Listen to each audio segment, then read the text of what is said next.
لا يستأخرون ساعة ولا يستقدمون.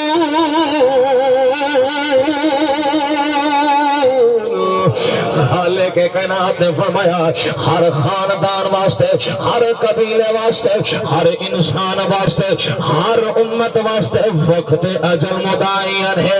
رب نے جب جس جگہ دے لکھ چھوڑے وہ جگہ دے موت آمنی ہے. لوگوں مختصر عرض کرا حضرت عبادہ دا انتقال ہو گیا، جوان قبر دے مہمان بن گیا. ایک دن اللہ دے نبی نے فرمایا میرے صحابہ آؤ جو افرال پاس میں نے اللہ دے نبی زمانہ ہے صحابہ کرام نہ چل دے بن اور لوگوں نبی دی محبت دا انعام دے سیدہ پیا. اللہ دے نبی دے فرمان دا خلاصہ دے سیدہ پیا کہ موت حضور دے غلام واسطے کی میں جنت خوشبو بن کے آندی. حضور دے صحابہ پہنچے جب مقام صفرا دے پہنچے صحابہ کرام نے عرض کی تھی یا رسول اللہ اسا خوشبو محسوس کرنے پہ اج اس جگہ دے جنت خوشبو دی پئی ہے. آقا حالانکہ جنت دا سب آسمان کل اتنے موجود ہے سدرۃ المنتہا دے پروز دے اندر عند سدرۃ المنتہا عند جنت المأوى. سونا جنت سدرۃ المنتہا دے قریب ہے لیکن خوشبو زمین دے آندی پئی ہے.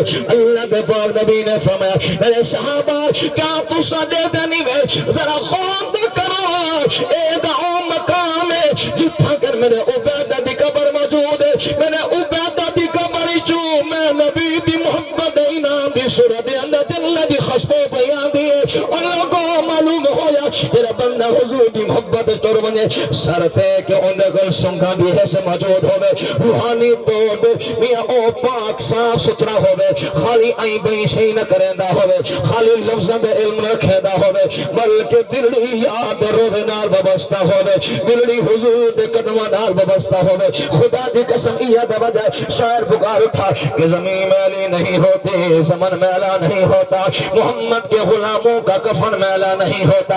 لوگوں خالق کے کائنات نے بھی فرمایا جب میرے نبی دے غلام دے موت دا ویلا آنے موت دا وقت قریب آنے میں اللہ کو اپنا سلام دینا میرا بدا سلام پہنچ میں دے. لوگوں معلوم ہویا جنی زندگی پاک صاف ہے سود کلو بھی پاک ہے زنا کلو بھی پاک ہے جھوٹ کلو بھی پاک ہے حرام خوری کلو پاک ہے ماں باپ کی نافرمانی کلو پاک ہے. رب کعبہ دی قسم جب موت آ دی خالق کے کائنات آسمان تو اپنا سلام نادر کر چھوڑے دے اور اللہ دا کلام سن کے دیکھو کیا فرمایا الذین تتوفاہم الملائکۃ طیبین یقولون سلام